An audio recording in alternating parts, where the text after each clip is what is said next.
up on the coffee scene, you may have heard of a method of brewing referred to as a pour-over. The following is an introduction to this style of brew, as well as a step-by-step process. Hello, I'm Hunter, and I'm going to teach you coffee enthusiasts how to brew using a Chemex. The benefits of using a Chemex are a lot of clarity and bold flavor in your cup, and you can use it at home.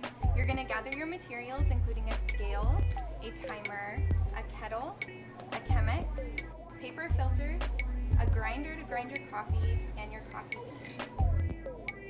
You'll want to prepare your kettle by filling it with water and starting it on a low boil. Achieve the ideal water temperature by heating the water to a low bubbling boil. Then remove it from the heat for about 45 seconds.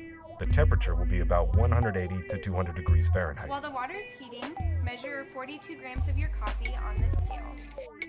Take the 42 grams of coffee and grind it on a medium setting. The grounds should be about the size of salt grains. If the grounds are too fine, it can result in over-extraction and slow filtration.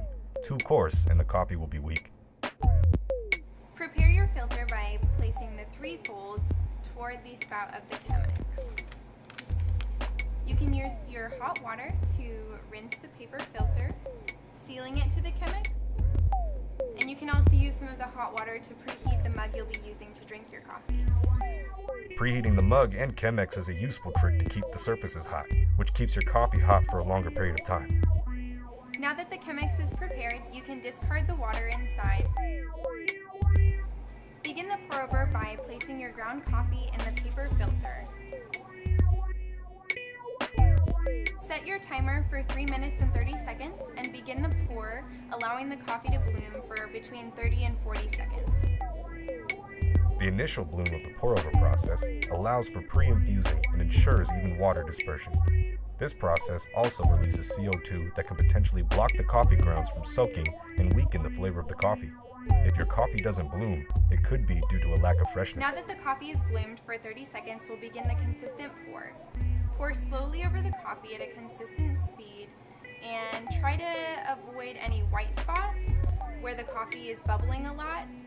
Stay more toward the dark spots to properly saturate them and get a full, even extraction. It's best to use a gooseneck kettle as shown, which provides for greater control in your pour-in speed than an average kettle. Try not to pour too quickly, or else you can over-extract the coffee and have an unbalanced cup.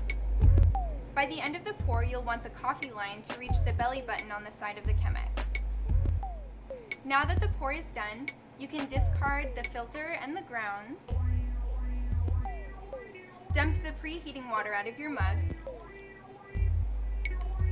You can pour your coffee and enjoy.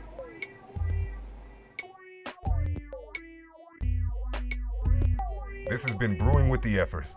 Thank you for your interest. We hope you have fun and enjoy your new coffee experience. If you are interested in more information on the art of pour-over brewing, please follow the link in the description below.